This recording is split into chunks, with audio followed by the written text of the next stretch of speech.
জীবনের সর্বশেষ যে কাজটা কথাটা বলেছিলেন সেটা ছিল কি? নামাজ।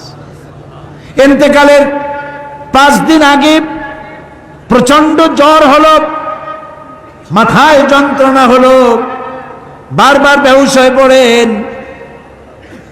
যে রাত্রে ইন্তেকাল করবেন সেই রাত্রে সাহাবায়ে কেরাম কেউ ঘরে ফেরে নাই, সবাই কাঁদতেছে। সকলের ধারণা নবীজি খুব তাড়াতাড়ি বিদায় হয়ে যাবেন। ঘরের মধ্যে স্ত্রীরা কাঁদেন, জামাই কাঁদেন, নাতি নাতনি কাঁদেন। সব থেকে বেশি কাঁদছেন হযরতে মা ফাতিমা রাদিয়াল্লাহু তাআলা আনহা। রাসূলুল্লাহর হুশ এলো, হযরত ফাতেমার কান্না দেখে কাছে ইশারা করে ডাকলেন, কানে কানে কি যেন বললেন। হযরত ফাতেমার কান্না বন্ধ হয়ে গেল। হযরত আয়েশা ফাতেমাকে ডেকে বলেন, মা তোমার আব্বা জান কি তোমারে বলল, কান্না বন্ধ হলো তোমার? হযরত ফাতেমা বলেন, মা আমার আব্বা জান আমাকে কানে কানে বললেন, মা কাঁদিস না, তোর কান্না আমার বরদাস্ত হয় না। আমি তোমাকে সুসংবাদ শোনাই, আমি মরে যাওয়ার পর সবার আগে তোমার সাথে আমার দেখা হয়ে যাবে। হযরত ফাতেমা বুঝতে পেরেছেন এর অর্থ হলো রাসূলের ইন্তেকালের পরে আত্মীয় স্বজনের ভিতরে সর্বপ্রথম ফাতেমার ইন্তেকাল হবে। হয়েছিল তাই।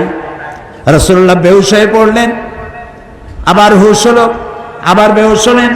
ফজরের পরে হযরতে জিবরাইল এসে বলছেন, আসসালামু আলাইকা ইয়া রাসূলুল্লাহ, হে আল্লাহর রাসূল, আল্লাহ আপনাকে সালাম বলেছেন আর তিনি জানতে চেয়েছেন আপনি কেমন আছেন।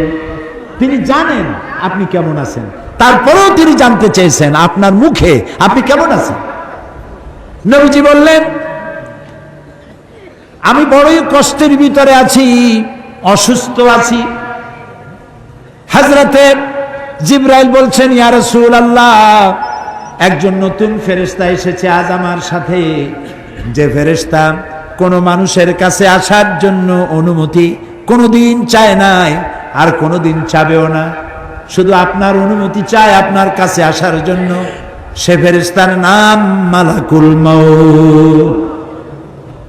হযরতে মালাকুল মউত রাসূলের অনুমতি নিয়ে রাসূলের জাসাদ মোবারকের কাছে এসে সালাম পেশ করলেন। বললেন, ইয়া রাসূলুল্লাহ, আদম আলাইহিস সালাম থেকে নিয়ে শুরু করে এই পর্যন্ত আমি যত মানুষের জান কবজ করেছি আর কিয়ামত পর্যন্ত যত মানুষের জান কবজ করব, কারো কাছে অনুমতি চাই নাই, অনুমতি চাওয়াও আমার লাগবে না। কিন্তু আজকে আসার সময় আল্লাহ রাব্বুল আলামিন আমাকে বলেছেন আমি যেন আপনার অনুমতি চাই। রাসূলুল্লাহ বললেন, মালাকুল মউত, আমি যদি তোমাকে অনুমতি না দেই? হযরতে মালাকুল মউত বলেন, ইয়া রাসূলুল্লাহ, আল্লাহ তাআলা বলেছেন অনুমতি যদি না পাও ফিরে এসো। আল্লাহু আকবার, আল্লাহু আকবার। হযরতে জিবরাইল বলেন, ইয়া রাসূলুল্লাহ, আল্লাহ রাব্বুল আলামিন আপনার সঙ্গে দিদারের ইন্তজার করতেছেন। নবী বললেন, মালাকুল মউত, তুমি তোমার কাজ শুরু করতে পারো।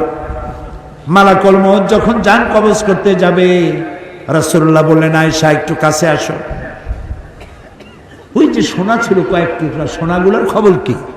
6 টুকরা, ছোট্ট ছোট্ট 6টা টুকরা সোনা ছিল, সোনাগুলো কই? হযরত আয়েশা বলেন, আমি তার যত্ন করে রেখেছি। নবীজি বলছেন, এক্ষুনি স্বর্ণ টুকরাগুলি সদকা করে দাও। আমি মুহাম্মদ সাল্লাল্লাহু আলাইহি সাল্লাম আল্লাহর দরবারে এই অবস্থায় উপনীত হতে চাই না যে মুহাম্মদের ঘরের ভিতরে সোনা আছে। হযরত ওমর রাদিয়াল্লাহু তাআলা আনহু রাসূলের সঙ্গে দেখা করতে গেছিলেন একদিন।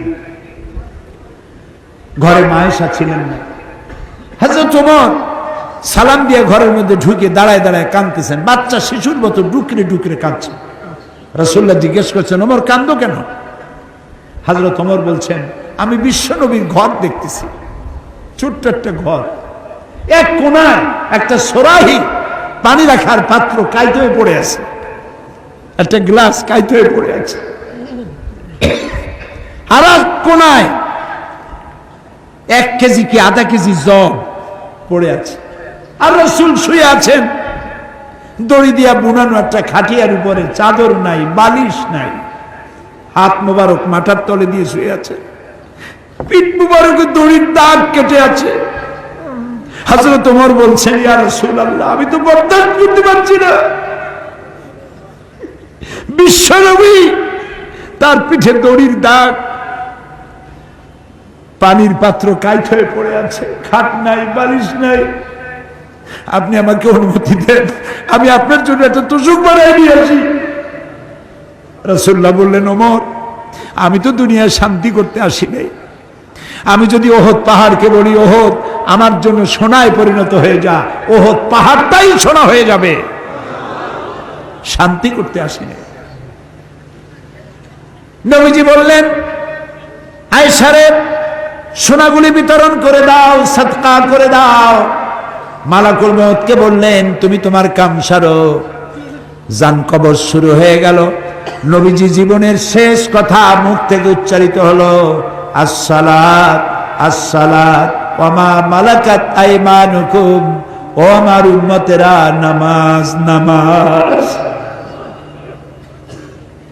ইন্তেকালের সময় মেয়ের কথা বললেন না, নাতির কথা বললেন না, জামাইয়ের কথা বললেন না, উম্মতকে স্মরণ করালেন, ও আমার উম্মতেরা, নামাজ ছেড়ে দিও না, আর তোমার অধীনস্থ ব্যক্তিদেরকে জ্বালা যন্ত্রণা দিও না, চাকর বাকরের জ্বালা যন্ত্রণা দিও না, গরিব মানুষের দিকে লক্ষ্য রেখো, আর আমি চিরজনমের মতো তোমাদের থেকে বিদায় নিয়ে গেলাম, নামাজ ছেড়ে দিও না।